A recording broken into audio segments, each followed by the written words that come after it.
Good evening, visitors. Welcome to the Australian War Memorial's Last Post ceremony. My name is Craig Burrell, and joining us today from the Royal Australian Navy is Captain Lisa Batchelor. This evening, we commemorate the siege of the Elands River Post, an action that took place between the 4th and the 16th of August 1900 during the South African Boer War. The Elands River Post was a British outpost on a rocky ridge in the Western Transvaal. As well as a telegraph station, the outpost contained a large amount of supplies in the form of tinned meat, jam, preserved food, and ammunition. A British column was ordered to collect the supplies and convey them to a better defended position. Ahead of this column, a fast-moving force of 500 mounted British colonial troops was sent to guard the supplies. This force comprised of about 300 soldiers from the Australian colonies, about 200 soldiers from the British colony of Rhodesia, and a number of African porters. Having begun to dig into the position on the 3rd of August, the men expected a larger column to relieve them the next day. During that evening, a Boer force of more than 2,000 men silently moved into position surrounding the outpost. Waging a guerrilla war, the Boer commanders struggled to keep their forces supplied, and they sought to capture the provisions at the outpost.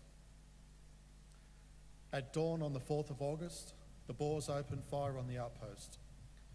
Over the next 13 days, 2 British relief columns were turned back by Boer artillery and marksmanship. Still, the colonial troops refused to surrender. Finally, on the 16th of August, a relief column of British troops drove the Boer forces away from the area and lifted the siege.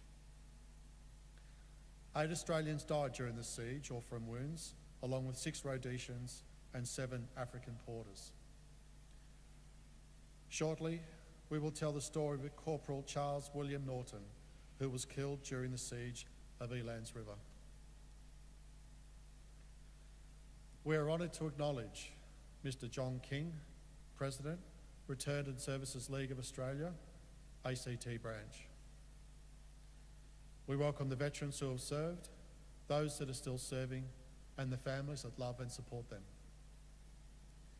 We acknowledge the members of RSL and Services Clubs Association, RSL Victoria, and RSL Queensland, who are watching the broadcast of this ceremony across Australia. During this evening's ceremony, wreaths will be laid at the base of the pool of reflection by visitors to the memorial. If you're able, please stand and join in singing the national anthem.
The Australian War Memorial was the vision of Charles Bean, Australia's First World War official historian. Bean landed with the Australian troops on Gallipoli and stayed with them at the front through to the end of the war. The idea of this national memorial and museum came to him at Pozières, France, in the depths of the bloody fighting of 1916. Bean's idea was that this would be a place where families and friends could mourn their loved ones buried in faraway places. It would also be a place that could help all Australians understand what these men and women had endured and what they had done for us. Bean's vision, to which we remain true, is best expressed as inscribed in the entrance to the memorial's galleries. Here is their spirit, in the heart of the land they loved, and here we guard the record which they themselves made. Tonight, we will read the story behind just one of those on the Roll of Honour, which lists the names of more than 102,000 men and women who have given their lives for us in war and on operations for more than a century. But first, we present a lament, Flowers of the Forest. Wreaths or floral tributes will now be laid at the base of the pool of reflection.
Today we remember and pay tribute to Corporal Charles William Norton. Charles Norton was born on the 22nd of March in 1865. Records suggest that he was born in England or Wales, but very little is known of his early life. He migrated to the colony of Victoria and in 1891 was living in the gold mining town of Eaglehawk in central Victoria. He was a member of the local rifle club and was an excellent marksman. In October of 1899, after a worsening political deadlock in southern Africa, Boer forces invaded the British colonies of Cape Colony and Natal. Britain declared war on the two Boer republics, the Orange Free State and the Transvaal. In support of the British Empire, each of the Australian colonies committed troops to the conflict. Victoria initially sent 2 contingents of mounted infantry, drawn largely from the colony's existing soldiers. In early 1900, British commanders in South Africa called for more mounted infantry to be sent. These soldiers were needed due to the nature of the fighting, which occurred on the wide open veld against mounted Boer soldiers. Military authorities in the Australian colonies called for volunteers with excellent horse riding, shooting and bush skills. It was hoped that men with these skills would bring an advantage to British regular army troops in the field. These new volunteer units were known as Bushmen's contingents. In 1899, Norton was working as a horse groom at the Grace Darling Hotel in Collingwood, a suburb of Melbourne.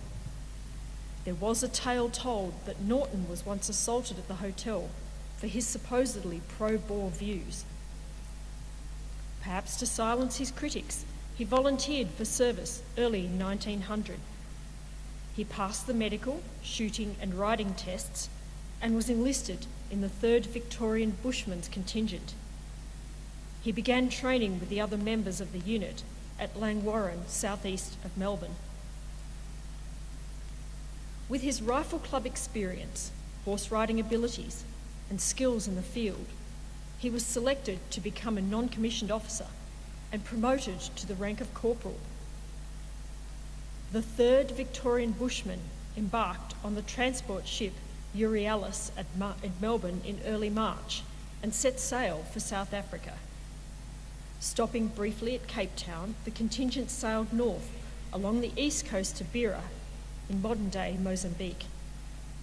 There, the unit disembarked and travelled by rail into Rhodesia, modern-day Zimbabwe. Arriving at the British camp in the town of Marondera, the 3rd Victorian Bushmen joined other units to form the Rhodesian Field Force in May. By June 1900, the Victorians had marched some 350 kilometres on horseback south to the town of Bulawayo. The field force travelled by rail to the town of Mafeking in the Cape Colony, a British outpost that had recently been besieged by Boer forces. By mid-June, the Boer capitals of Bloemfontein and Pretoria had been occupied by the British, and the Boer commanders began a guerrilla war against British supply lines and isolated outposts. In mid-July, a small detachment of the field force, including Norton, marched east into the Transvaal to guard a depot of stores at a post on Elands River. On the way, they were attacked at Costa River by a Boer force waiting in ambush. Pinned down by heavy rifle fire, the Australians lost 9 men killed before the Boer forces retreated in the face of British reinforcements. When the detachment of about 300 soldiers from Australian colonies arrived at Elands River, they joined about 200 colonial soldiers from Cape Colony and Rhodesia, as well as African mule drivers and a small number of British regulars. At Elands River, the men were ordered to dig in on high ground on the 3rd of August. That evening, Norton complained to a superior officer that he still had not seen any real soldiering. The officer told him to be careful what he wished for. That evening, unbeknownst to the colonial forces, a British Boer force nearly 2,000 strong was quietly surrounding the post at Elands River. At dawn on the 4th of August 1900, the Boers opened fire with rifles and artillery. Soon after the firing began, a shell landed among the Victorians, badly wounding Trooper Frank Bird, who survived, although his leg had to be amputated. The same shell struck Norton in the abdomen and tore his arm off. He survived for some hours before dying of his wounds. Charles Norton was 35 years old. When evening fell, the Boers ceased firing. Norton, along with 2 other Australian soldiers and 2 Rhodesians, and an African driver, had been killed on the first day of the siege. All 6 men were buried at around midnight. Corporal Charles William Norton is listed on the Roll of Honour on my right, among almost 600 Australians who died while serving in the South African War. In the group photograph of non-commissioned officers of the Victorian Bushmen's Corps displayed today beside the pool of reflection, Corporal Charles Norton can be seen standing on the far right-hand side. This is but one of the many stories of service and sacrifice told here at the Australian War Memorial. We now remember Corporal Charles William Norton, who gave his life for us, for his country, and in the hope of a better world.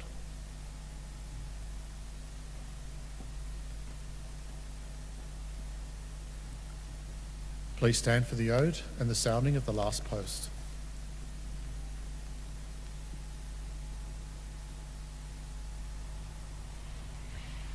They shall grow not old, as we that are left grow old. Age shall not weary them, nor the years condemn.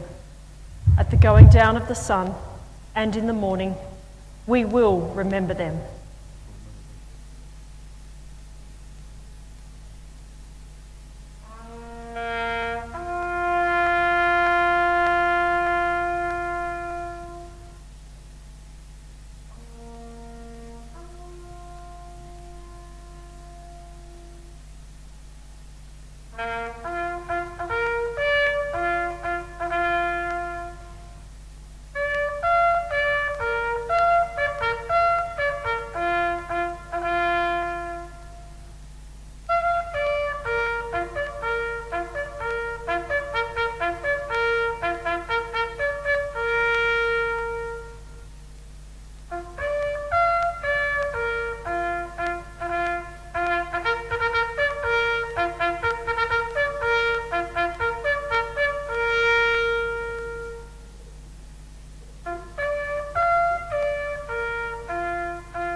Lest we forget.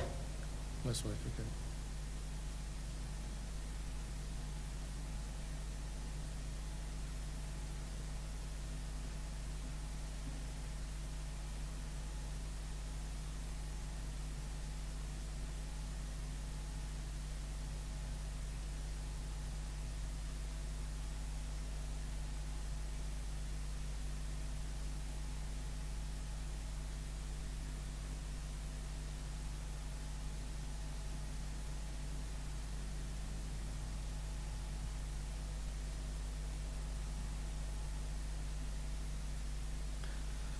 We leave you this evening with the words of the memorial's founder, Charles Bean. Many a man lying out there at Pozieres or in the low scrub at Gallipoli, with his poor, tired senses barely working through the fever of his brain, has thought in his last moments, well, it's over. But in Australia, they will be proud of this. Ladies and gentlemen, that concludes the last post ceremony. We thank you for visiting the Australian War Memorial, and we wish you all a very good evening.